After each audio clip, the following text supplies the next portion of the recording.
Hi everyone, this is Mary Flower. I always have to make sure I'm videotaping this from horizontal instead of vertical, so I apologize for the movement. But I am making 10 of these little tiny journals, and I am absolutely loving it. And I'm going to show you the first 5. The other 5 are almost complete, but I thought I'd start with these so that I can make two different videos, because I will be putting these on either Etsy or on eBay. So I wanted to show you what they look like. These are the little Rand McNallys, and they're the Junior Elf books. They're approximately 6 by 5 or something like that. And what I did was took them apart, and these are kind of difficult. I have to do a lot of work on the fronts and backs to make sure there's enough room to this side to add the fabric over the big spine. It takes a little work for me. And on this one, I bound it, and then I put all of these little, oh, I love these little, aren't they cute? I mean, this is one of my treasure finds I found at the thrift store. A great big jar of it. I showed that in one of my past videos not that long ago. And I found all these beautiful little butterflies, and I thought it works perfectly with this little cute book. And I also found, and I think it was that same day, I found all this different kind of trim, and it looks beautiful on here. Put a little one right here and here. Now, on some of these books, the insides don't make sense, and they're hard to, the way that the Rand McNally, when you have the little golden books, if you take them apart correctly, you can actually add them into the books, but it's a lot more difficult with the Rand McNally Junior Elf books. So I either don't use the pictures at all, which I chose not to on this one because I didn't really think it was applicable, and I wanted to make a little girl book. So I just left this one without the pictures, but I'm going to show you the pages on the inside. These are 3 inches thick, so there's a lot of paper in here. And I've also made these so that you can see how close it is. It's just that tight. It gives you a lot of room for a few photographs and writing and things like that. So I wanted to do that on purpose and make it like that. These have 6 signatures. This is a top loader in here. No, each one of these have 5 signatures. And so the papers inside of each one of these are kind of the same types of papers. So I will probably just kind of, I'll go through this one, but the others I'll just kind of flip through it quickly.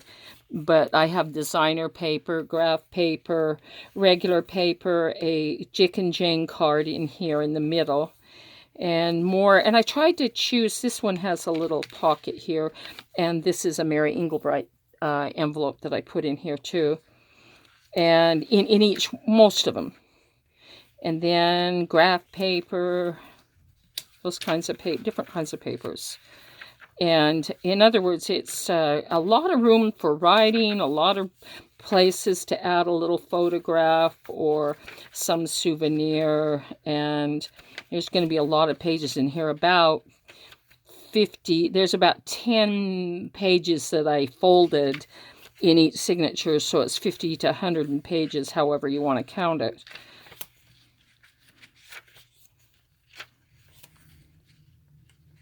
And this one is a perfect little size. I really, really like these little books.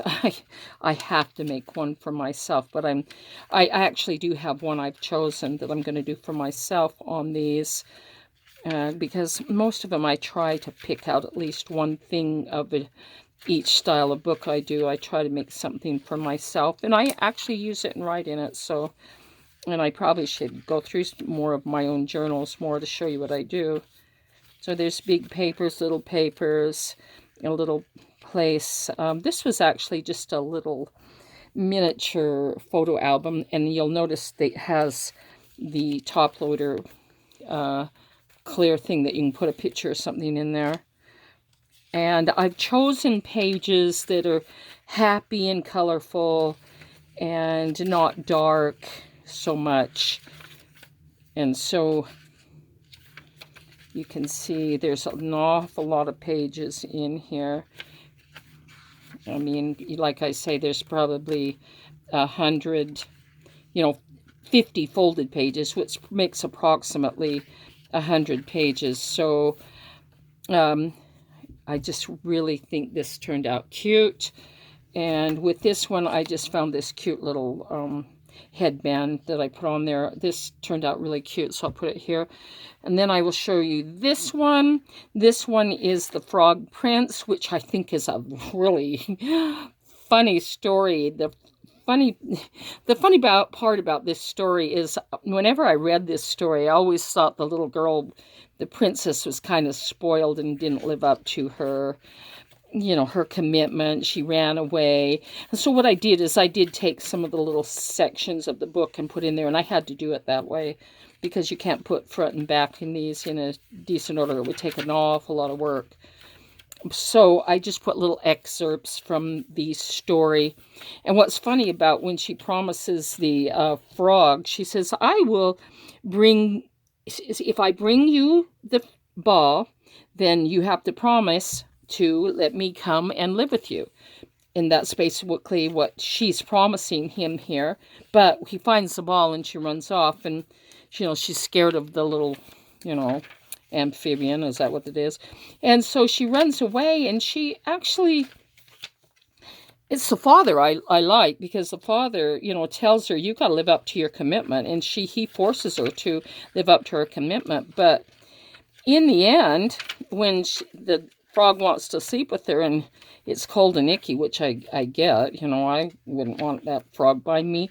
It turns into a prince when she throws it against the wall, and I'm going, really? And the prince now loves her because she threw him against the wall, and he's no longer a frog. I don't know. Maybe she kisses him. Maybe I didn't read it right. It's possible, but I think in reality she kisses him and gets over her, her feeling of not liking the frog. And maybe that's why she was awarded. I don't know. Could be. I don't know. I probably didn't read it right or read the whole thing, entire thing, but it's cute. Then I have this one. This one's my favorite out of all of them. It's called the Little Red Wagon. And, my husband wants me to keep this one. On the side, I have a little red wagon here and a little cat. And I took these out of all those variety of cute buttons that I found just recently. And I also found this little wagon wheel, and I thought that was so cute because it matches this. I think I'll take a little orange dot and put it there. But it's so cute. Now, with this, I didn't really include much of the story, but the pictures were so adorable that I took out all the little color pictures, and I put those in there. Let me see if I can show you some of the other ones. Oh my gosh, isn't that cute?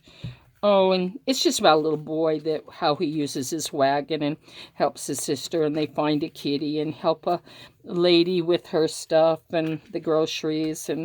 But the pictures are adorable. I love this little story. And so I'm thinking maybe I'll write this little book about Herb's life, my hubby. And so, I don't know. It's really, really cute. And this is them at the end riding in the wagon. And there's pictures here. I mean, little cameras. But this is so cute. This is probably my favorite one. But I don't know. I kind of like the other two as well. They each kind of have their own look to them. And then I did another one I sold the other one, the Little Gingerbread Man, and it was actually larger than this. And the funny thing about it was the story was a little bit different. In the other one, he gets eaten by the fox that tricks him to ride on his head. Well, in this one, he's running away from all the different characters and things, And I've included a little bit of the story and excerpts from the story.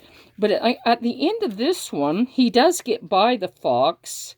and buy the cow and buy the dog and buy the horse, and finally gets back to the children, which were actually the grandchildren of the grandmother that made the cookie in the first place. And pretty much they become friends. Yeah, like that's going to happen. I'm going to eat you, you know. It doesn't actually show that, but this is looks like the last picture. I'm going, maybe you should run from the children. They're probably the most scary. I don't know. But then I include these cute little gingerbread hand sewn.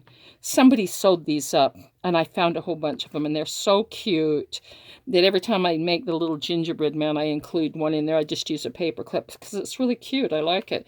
So, and then in the front here, I put some little gingerbread men on a big button.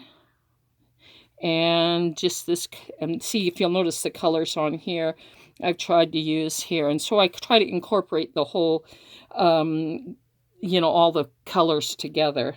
So I like how that turned out. So, and then the last one was the Runaway Elf. And it's kind of about a little elf that gets, a little note from somebody and showing Santa, and they make toys. And it shows them making toys here. And it's pretty cute, but I didn't really include the entire, with it, but the same with all of them, but kind of even less than this one, because it kind of had some problems with the book, and I couldn't even hardly use very many, but it still turned out really cute. And the colors, I have this old-fashioned kind of velvety rickrack that looks really cute with it, and all the colors look very Christmassy. I tried to use Christmas-looking fabric, and on all of these, I had these quilted pieces. I don't know if you can see this, but they were all quilted differently. And I have used them on these in the next, I'll see if I can put this one over here too. It's kind of, there we go. But if you'll notice, somebody had done pieces of this quilt, and I just really I think they're beautiful. And so I cut them apart and used them on my spines, and so they all go together. So if you want to buy them all, that's fine, but it's up to you. But anyway, those are the first 5 I've done, and I'm going to be doing 5 more. And I hope you enjoyed this, and give me a thumbs up, and